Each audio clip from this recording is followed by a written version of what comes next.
پاکستان میں احتجاجی سیاست حالات پیچیدہ۔ پاکستان کے سیاسی سرکس میں کچھ نیا نہیں۔ ہو سکتا ہے کچھ لوگوں کو یہ الفاظ سخت لگے، لیکن تاریخ گواہ ہے کہ قیام پاکستان کے بعد مختصر عرصہ میں یہ سرکس شروع ہو چکا تھا، جس کا سلسلہ آج تک جاری ہے۔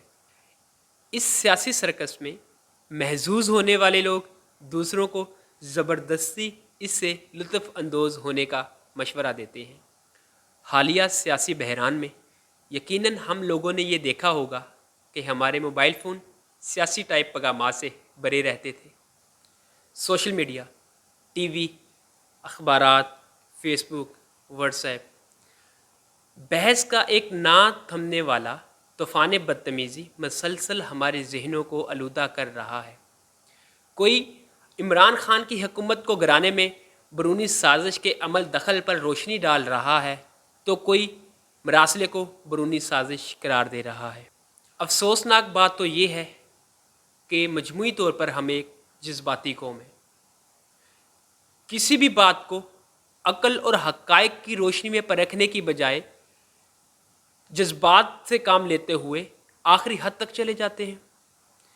تاریخ گواہ ہے کہ اس قوم کے جذبات کو استعمال کرتے ہوئے اپنے مفادات کا حصول کیا گیا۔ جذبات کے اس ریلے میں بہہ کر ہم دشمن کے ہاتھوں کھلونا بنتے رہے۔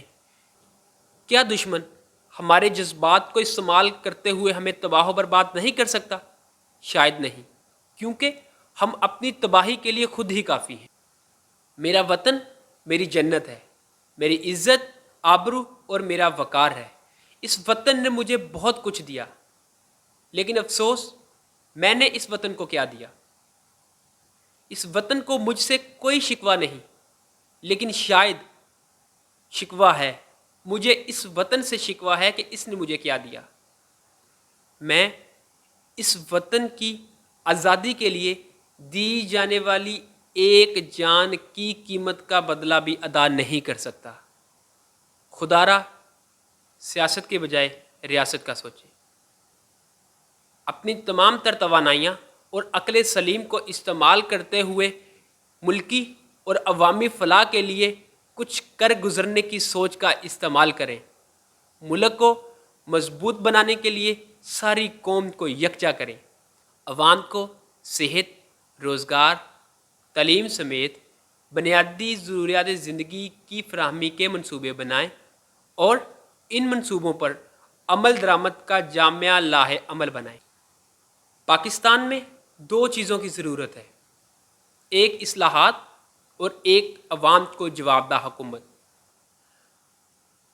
اگر عوام کی طرف سے کوئی مطالبہ ہوتا ہے تو اس پر غور و فکر کرنا چاہیے، جسے ہم انگریزی میں اکاؤنٹیبلٹی کہتے ہیں، اور وہ بہت ضروری ہے۔ اکاؤنٹیبلٹی نہیں، عام لوگوں کے جو مطالبات ہیں، ان کی جو ضروریات ہیں، ان پر کوئی شنوائی نہیں۔ جب تک ان کی شنوائی نہیں ہوگی تو ملک ترقی نہیں کر سکتا۔